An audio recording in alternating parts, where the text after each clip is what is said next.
Do you know the signs of burnout? Honestly, I did not. And the next guest shared that with me. And I want you to pay attention because you or your neighbor or a family member might have signs of burnout, and you can help them have a happier and better life that God wants them to have. Building spirituality, family, health, and business. This is The Giant Builders with Lois Wyant. So, hey, Giant Builders, I'm so happy to have you here. Today's guest is Natascha. Hi, Natascha. How are you? I'm good, thank you. We're giggling because I couldn't figure out how to say her last name, so that's why we're giggling. Polomski. I can't But get that's the fine. I I can't get listen the to letters in Natascha. the middle right. So, well, will you tell our listeners a little bit about yourself and what you do? So I'm a burnout survivor of more than 25 years, and I discovered last year that I have a story to tell, and I try to help others by telling my story and being a guide for burnout recovery. I work with bioenergetic wellness tools, which are based out of therapeutic touch, which is energy healing, sound healing, and touch for health, which used to be specialized kinesiology, but we shifted to bioenergetic wellness. That's it in All the right. short. What are some signs of burnout? I mean, I'm sure there are people out there who are burned out, but they don't even recognize it.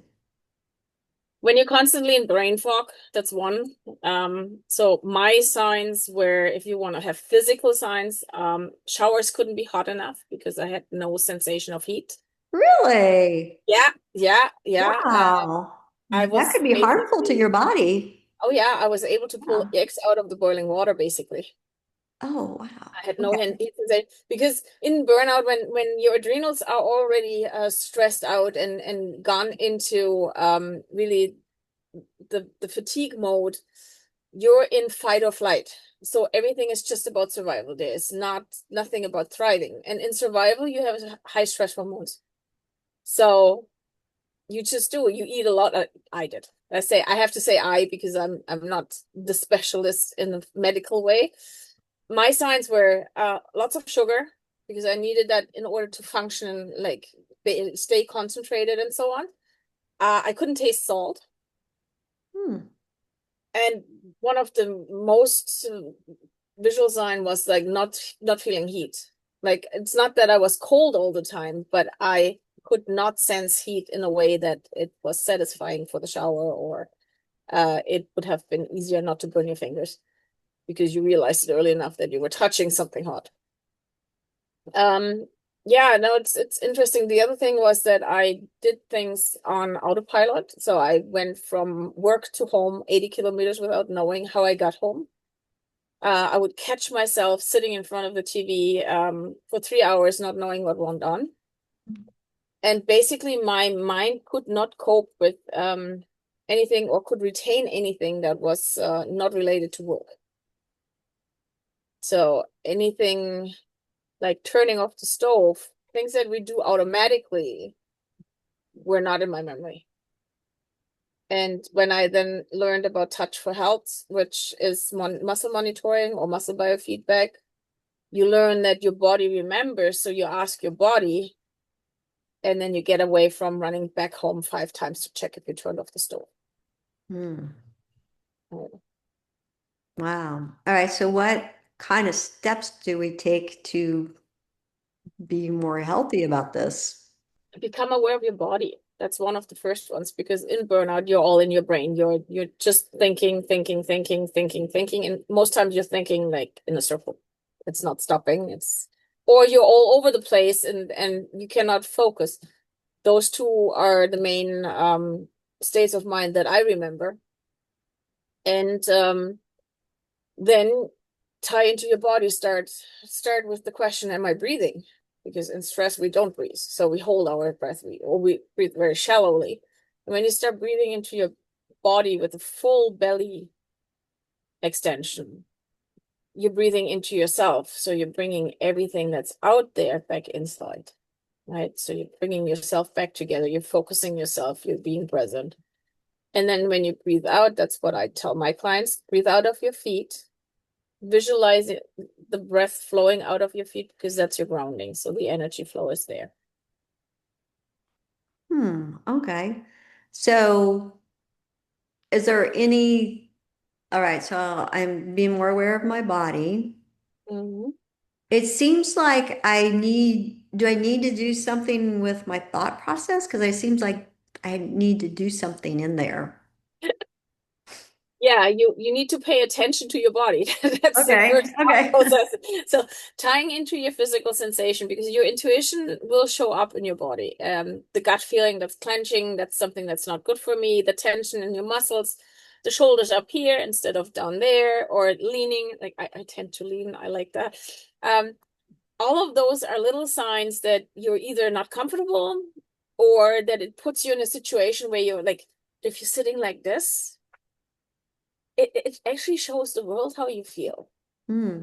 You realize that? No. If we're sitting like this, it shows the world we're stressed, but we don't realize it because we don't know that our shoulders are touching our ears, basically. And when you start paying attention to your body and the signs that your body gives you, you will learn to not go so deep, to not go in the situations that stress you out because you realize up front, your body will tell you up front if you're going in a meeting and you're already like this before you go in, it will be stressful because you're already ready for fight or flight. You're already in that situation. When you then can go back and take a deep breath and just get back to yourself, then you can respond instead of reacting, which Okay. will take you out of the fight or flight and take you in a space where you're actually functioning and not just in your mind going like they said and you don't hear anymore what is said actually. And then what is that? It might not be what you hear, right? So it sounds like this is a good thing to watch for in your friends because they may not recognize it themselves. Most people don't realize what they're doing, and the few who do are usually the ones who guide others.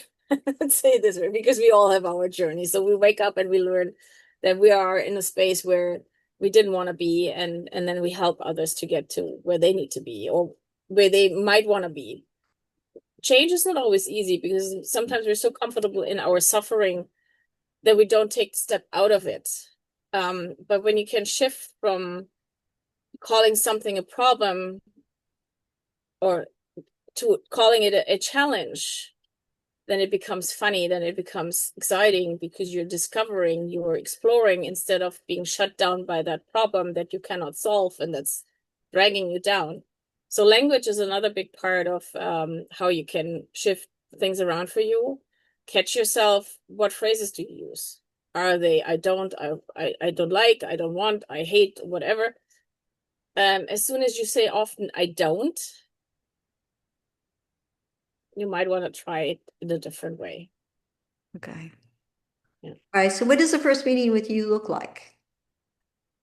First meeting with you would be a conversation like this, finding out where you're at, where you see patterns in your life. If you're not sure, I have a clarity call that you can call in and we just talk about your life and I can, as I'm trained with sound, I can hear in your voice there's stressors, so I can start asking questions. And that's mainly what I do is I'm not the one who says you have to do it this way because that never worked for me. I was so much in my mind when you came and said it has to be this way. I could never find that way.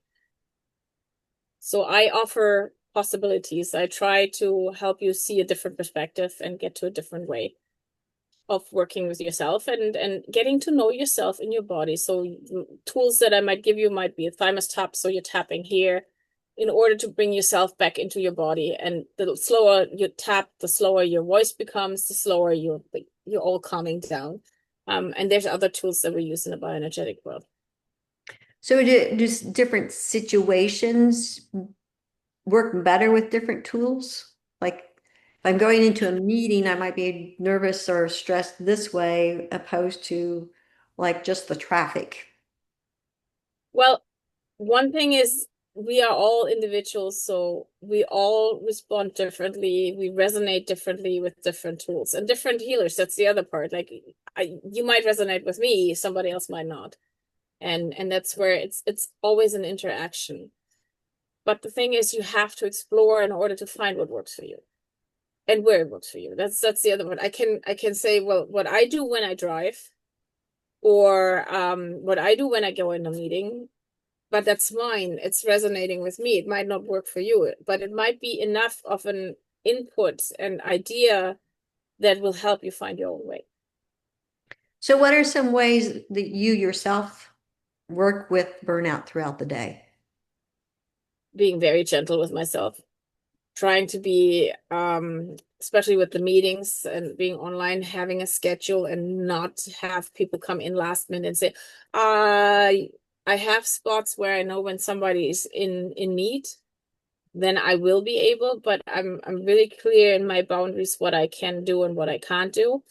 Um, Basically, I'm creating my own safe space. And that's one thing that we all have to do is making sure that we are taken care of first and foremost. Oh yeah, that's very important. Well, tell me about your book. I have a book that's written, it was written because part of my studies, I finished last year my master's in complementary and integral health, bioenergetic wellness as the major. And I did write a book about emergency professionals, or for emergency professionals. It's called Resilience in Chaos.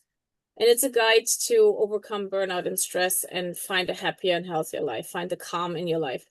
It has some exercises. It's just a small book. And for me, it was important because I've been working with PTSD clients, and what I see in them is they are always put last Mm. because they have to be the strong ones, and they're never.